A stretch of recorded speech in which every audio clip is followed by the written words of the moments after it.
Hey DK fam, we are here today with Sean from Rinehart Racing. Now Sean is in charge of everything sales and really marketing at the Rinehart Racing facility out there in North Carolina, Asheville, right? That's right, Asheville, North Carolina. Yeah. We're up in the western part of North Carolina, up in the mountains. Oh, sounds like a beautiful place to be. It's fantastic. We love it.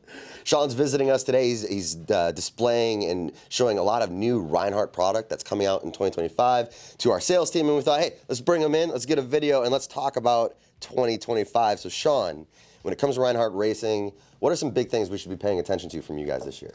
Yeah, so we've got a lot on the horizon this year for sure. Already we've introduced new DBX 45s, which is our most popular product for touring bikes, of course, in CVO match finishes. So the guys that have the CVO road glides and street glides or the CVO ST models, now we've got DBX 45s in a perfect finish match for the factory headers. Sure.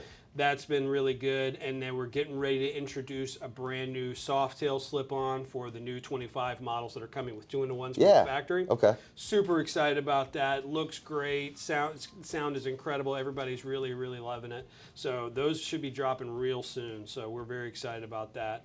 And then beyond that, we've got some new systems in the works too that I can tell you just a little bit about. We've got a new True Dual system for M8 Touring. Very excited about that. It's going to be a real departure from pretty much anything that's on the market right now. Super excited about True Duals for M8 Touring.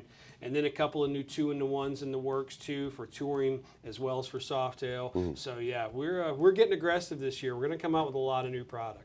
Oh, that's awesome. And I mean, people right now, it feels like, are really looking for those performance enhancements, trying to find their sound. Like, that seems to be where the market is currently. And that kind of brings up the DBX series, just in general. When you were here last year, we looked at some new colorways that were really freaking cool and some differences that you guys are doing there. But, in your opinion, what makes the DBX series just so stand out and why people seem to be gravitating towards it more lately? Far and away, it's the sound. People love the Rinehart sound. I mean, there's so many exhausts on the market, lots of pipes to choose from. But, everybody wants something aggressive. Everybody wants something that sounds good. Yeah. But so much of what's out there is really just loud and just kind of, there's not a lot of real thought put into it. And we really take our time with the engineering on these.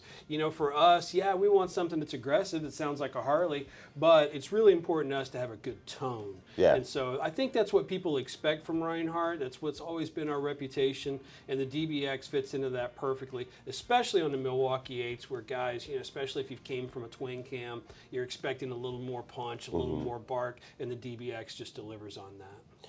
I definitely would say that when we hear it on bikes, it is a really amazing sound, and it's not aggressively over the top, right? Like, you're right. The way that it brings the notes of the bike out, truly, it's something you got to hear. But, that brings up this point, this elephant in the room, that a lot of people struggle, the new age we're heading into of 50-state compliance. And when it comes to their sound, how is this going to affect my sound? How is it going to, I don't want to lose that. And so with Rinehart, you guys are 50-state compliant. Well, 49 state. 49 state compliant, 49 okay. state compliant. But you're really working towards getting the sound down. And I would argue that when I've heard what you guys are doing, you cannot tell the difference. I think that what I'm hearing is the same exact. So, what has gone into that thought as we're getting ready for this world that we may or may not be living in? How does your team approach a challenge like that to get this result? Yeah, it really is a challenge, man. And I mean, we have spent several years working towards that. We want to be on the up and up. We want to follow the letter of the law. And so, compliant exhaust is really the way of the world these days. Yeah, sure, there's still a lot of companies that are going with non-compliant and not putting catalyst. And I get it because, for years we told people that you got to get rid of the catalytic converter. It's bad for performance. It's bad. We've said that for so long. But what we're trying to get people to understand is what we're doing is very, very different than what the factory system is or what a lot of our competitors are doing. Little things like we don't put catalysts in the head pipes. So that way you're never getting heat on your feet and legs or on your passenger's feet and legs. That's a big complaint for people. It's the #1 reason people actually change their headers out. So we've addressed that. And then, of course, sound. I mean, sound is king for us. We want to make sure that we're going to deliver on that Rinehart rumble that people expect. And with the catalyst that we've been designing, you know, we're able to get that because what we're doing is really more like what you might find on a high-end sports car. You know? Sure, yeah. I mean, if you go out here and you look at like these high-end Porsches and, you know, Jags and stuff like that, these sports cars, they all have catalytic converters. The automotive industry made this switch a long time ago. They've figured it out. So we've taken some cues from that, as well as the things that we've learned in our years on the racetrack. And I think we've come up with a compliance system that does everything customers want it to do. It gives you that Rinehart rumble. It gives you, you know, more power and better, especially torque numbers than we were getting with our previously non-compliant systems. Sure. And, you know, it gets rid of the heat like we talked about. So, you know, it checks all the boxes that people want. So it's just a matter of getting people to understand that, yeah, we've talked bad about catalytic converters for a long time, but that's not what this is. This is a different animal. This is something that a lot more thought, a lot more engineering has been put into, and we are super, super proud of it. You know, and it's not just the engineering moves that you guys are making it's what's happening in the industry as far as, you know, Harley maybe stepping aside a little bit. You got Indian motorcycles racing up, and people are like, "Wow, I love that motorcycle." The issue is you know, there really isn't that great of an aftermarket program for Indian motorcycles. I mean, you get it off the floor, it is what it is. But you guys have been aggressively going after Indian motorcycles. We have. Yeah. What has that journey been like? Because today we're going to be looking at, you know, DBX Series 4, a wide range of Indian models. So. You know, what went into that decision? Like, yeah, we're definitely going to go after that while still supporting our Harley brothers and, you know, create something for a market that we don't really know what there is to create for that market. Right, yeah. It's true. You know, when we first got involved with Indian, you know, the new Polaris owned Indians that all kind of started in 2014, and we got into that market in 2015. So pretty much right away. And, you know, it was a little bit of a learning curve because, like you said, we weren't sure what that rider really wanted. Some of those guys are metric riders coming off, you know, maybe Hondas or Yamahas, you know, looking for an American V-twin. So not as familiar with the Harley world and therefore not as familiar with us. So we had to kind of, you know, introduce ourselves to those guys, get them to understand what it is that we're about and what we do. We certainly don't make any exceptions or skimp at all on the Indian product. It's got all the same engineering, all the same quality, all the same performance that you're going to find in our Harley-based products.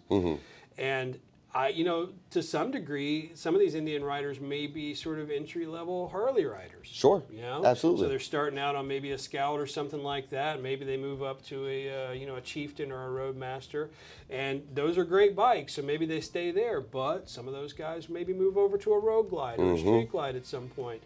So it's good that they know what Rinehart is about and they understand the quality and the performance that we're offering. So you know, we're happy to bring anybody into the Rinehart family. We want to you know, expand our selections to as many riders as possible while maintaining our, you know, dedication to American pipes for American bikes. Sure. You know, we're committed to American V-twin motorcycles, and Indian falls into that perfectly. So we've been real excited and real pleased with the things that they've done and the bikes that they've come out with. You know, I think, you know, a lot of people over the years have tried to make Indian viable again. Yeah. And not too many have been successful.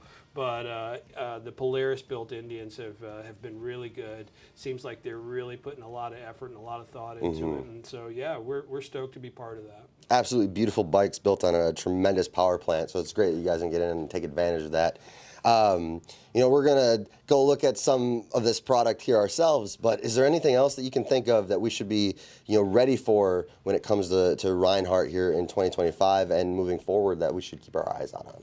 You know, so the biggest thing is Rinehart, while we are still as sought after as we ever have been, you know, last year the exclusivity, maybe not on purpose, kind of became a thing. You know, we had issues with, you know, securing raw material early in the year. And, of course, being based in Asheville, everybody's heard about Hurricane Helene and the challenges that we faced there, which were significant. So, you know, getting Rinehart product last year, you had to wait a little bit longer. And man, I got to tell you, you know, it means the world to us that somebody would be willing to wait 4, 6, or even longer weeks to get that Rinehart pipe, you know, and not, I mean, with all the other options out there, the fact that somebody would wait that long to get our product just means the world to us. Sure. You know, so we learned a lot last year, and this year I'm happy to say that those issues are a thing of the past. We've got product on the shelves. You guys have got our product on the shelves. Rinehart is not hard to get this year, so you know, people can expect to see more new product from us, as well as having more product available when they're ready to buy.